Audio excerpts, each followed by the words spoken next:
안녕하세요. 안전한 투자로 편안한 노후 준비 중경투TV입니다. 네, 2월 1일 목요일입니다. 2월 첫째 날이고 새벽에는 FOMC 파르장 연설이 있었고요. 비트코인 42,500달러 마이너스 1.5%, 이더리움 마이너스 3%, 솔라나 아발란체 마이너스 6%, 해킹 사태 있었던 리플은 마이너스 1%, 하락은 크진 않습니다. 우선 FOMC 금리 결정 이후 전체 코인 시장 하락은 했지만 우리가 예상한 대로 파르장 연설 있고 비트코인 하락은 작고 단기 상승 컸던 솔라나 아발란체 미국 코인들만 충격이 있는 거고요. 이번 FOMC로 비트코인 도미너스 48.9% 상승하고 이더리움 도미너스는 0.2% 하락, 전체 알트코인은 더 내렸습니다. 비트코인은 5월 금리 인하까지 버티는 모습 나올 수 있지만 알트코인은 금리 인하 전 선제적으로 하락으로 오기 때문에 좀 더 기다려야 된다 이야기를 드리고요. 비트코인 도미너스 50% 이상 12월 직전 고점 51.6%도 넘길 가능성이 있는 거죠. 비트코인은 큰 하락 없더라도 알트코인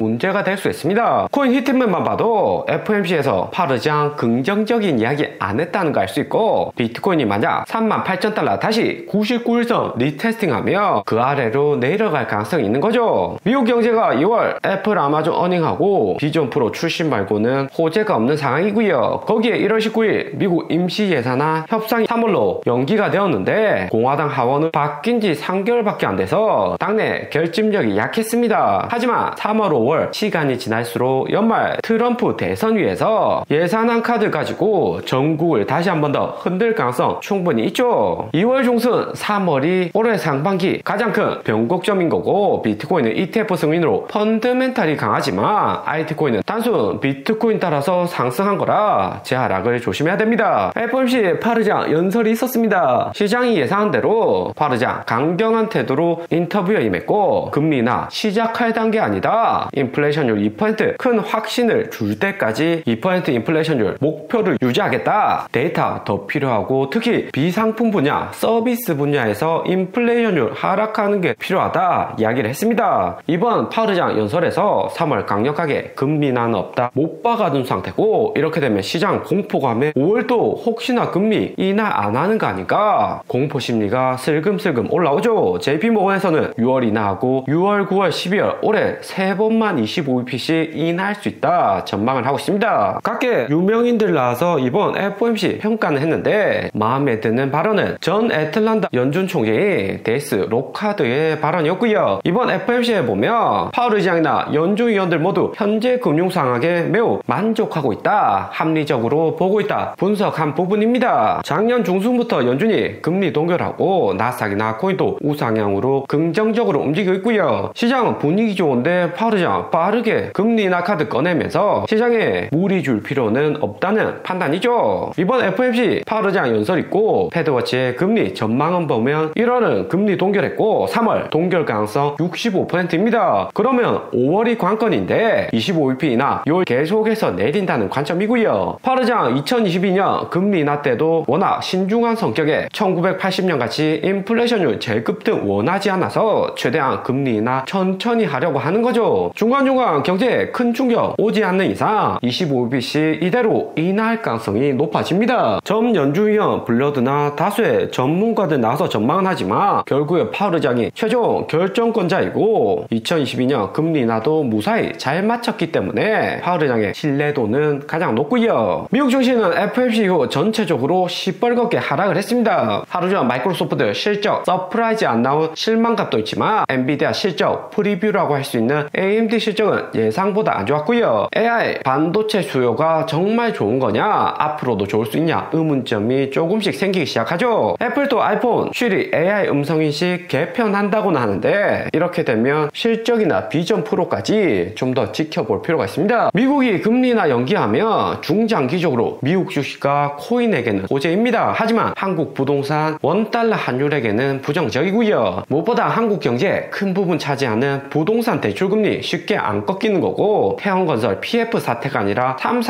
40대 부동산 대출 갚는 것도 몇 달은 비싼 이자 계속해서 지불할 수가 있죠. 때문에 알트코인으로 들어올 수 있는 자금 제한적인 거고, 알트코인 당장에 살아나기는 쉽지 않아 보입니다. 미국이 3월에 금리 내린다고 기대감은 있었지만 이번에 이렇게 동결해버리면 5월에 동결할 수 있지, 또 5월 되어서 연준이 말 바꾸는 건 아닌지 불확실한 상황이고요. 이런 불확실성에 한국은 4월 총선 끝나고 나면 부동산 시장 흔들릴 가능성이 농후해지는 거죠. 코인 보유하고 있는 우리 중경투 가격에는 환율 상승이 긍정적이지만 코로나부터 올라온 빨간색 대세 상승 라인 저점 지켜주면서 환율이 반등한 거라 다시 한 번 더 폭등 가능성 존재합니다. 환율 급등하면 한국 삼성전자 우량주들 모아갈 수 있는 기회죠. 국제유가는 75달러로 금리나 기대감에 80달러까지 올랐다가 다시 내려갔습니다. 연준이 이번 금리 동결과 3월 금리나 기대감 축소한 것이 유가 하락의 메인 이유였고요. 그리고 비트코인 기존에 3월로 인하할 줄 알았던 연준의 금리가 5월로 연기가 되면 비트코인은 한 번 더 랠리가 나올 수 있습니다. 2019년 8월 1일 FOMC 금리 인하 전 코인 시장 보면 두 달 전 금리 인하 기대감에 피니시 찍었지만 8월로 연기되고 다시 한 번 더 하락 이후 그 다음에 상승을 했고요. 비트코인 비록 이번 FOMC 기대감에 99선 찍고 반등했지만 추가 하락 온 이후 다시 한 번 더 상승할 가능성 존재를 합니다. 하지만 이번 하락에는 잘 모아가야 되는 거고요. 그리고 알트코인 불안한 국면에서 리플코인 해킹이 되는 초유의 사태가 나왔습니다. 무엇보다 리플 회장 지갑이 해킹이 되었는데 총 210만 개 리플이 해킹되었고요. 시가 1억 1천만 달러어치인데 누구보다 보안에 가장 강해야 되는 리플 회장의 지갑이 털린 것이 가장 큰 시장의 충격이었습니다. 하지만 리플 가격 하락폭은 당장에 크진 않고요. 정말 리플 회장 지갑이 해킹된 건지 아니면 4월 리플 재판과 반감기 호재 전에 개미들 털어내려는 움직임인지 생각해 볼 필요가 있습니다. 리플 회장 비록 2억 개 리플 해킹은 되었지만 작년 12월 락업 해제한 10억 개 리플보다는 확실히 작은 수치고요. 시장의 충격 주기는 크지 않은 물량이고 이번에 해킹된 2억 개의 리플은 바이낸스, 바이비트, 크라켄 거래소 등 다수의 거래소로 옮겨져서 다른 코인으로 세탁되고 있다고 합니다. 하지만 해킹된 코인 회수하는 거 거래소들 한두 번 해본 것도 아니고 바이낸스 전 CEO 창펑자오 미국 출국 금지의 코인 거래소들 미국 눈치 보는 상황이기 때문에 이번 해킹 사태 빠르게 해결하고 해킹된 코인도 회수할 가능성이 높고요. 그리고 리플 회장의 지갑 해킹 당한 건데 이후 리플 재판이나 소송 이후에 가격 상승하면 대량 매도할 가능성이 높은 인사들입니다. 오히려 리플에게는 호재가 될 수 있는 것이 이후 리플 가격 상승에도 매도할 수 있는 세력이 줄어든 것으로 리플 이후 반등만 시작하면 리플 고점 튼튼해지는데 호재로 작용할 수가 있는 거죠. 리플 가격을 보면 이미 작년 1월부터 올라왔던 상승 채널 무너지고 하락하고 있다 이야기를 많이 들었고요. 하지만 현재 지난 지점이 가장 두꺼운 700원에서 600원 라인이기 때문에 떨어진다고 해도 마이너스 1% 하락이 크지 않습니다. 리플 600원에서 700원대 홀딩하고 있는 개인들이 가장 많은 거고 4월 리플 재판 이후하고 반감기까지 계속해서 들고 가는 투자자들이 많은 거죠. 이번 해킹 소식에도 마이너스 1%로 여전히 홀딩한다는 것을 알 수가 있습니다. 하지만 미국 나스닥이 하락하게 되면 아무리 리플이라고 해도 비트코인 따라서 내려올 가능성이 크기 때문에 이번 하락에 리플 잘 모아두시고요. 거기에 코인 ETF 운용사들 수수료를 다시 낮추기 시작했습니다. 그레이스케일은 1.5% 그대로지만 인베스코, 발키리, 위즈덤 트림처럼 거래량 적은데 수수료만 비쌌던 운용사들 시장 추세대로 2.5% 수수료 인하를 했고요. 안 그래도 블랙록 피델리티 ETF로 자금이 집중되는데 무작정 높은 수수료 받을 수는 없습니다. 이렇게 되면 새롭게 코인으로 진입할 수 있는 자금들이 늘어나는 거고 비트코인에게는 호재로 작용을 하고요. 그리고 0.2% 낮은 수수료를 받으려면 현물 ETF 6개월 이상 홀딩하거나 1빌리언 원화 1조 이상 구매해야지 수수료 할인을 받을 수가 있습니다. 코인 시장에게는 6개월 동안 ETF 매도할 수 없는 강한 펀드멘탈이 형성이 되는 거고요. 오늘의 영상은 여기까지입니다. 좀 더 디테일한 투자 정보가 필요하신 분들은 커뮤니티로도 자료가 공유되니까 멤버십 가입과 구독 부탁드립니다. 감사합니다.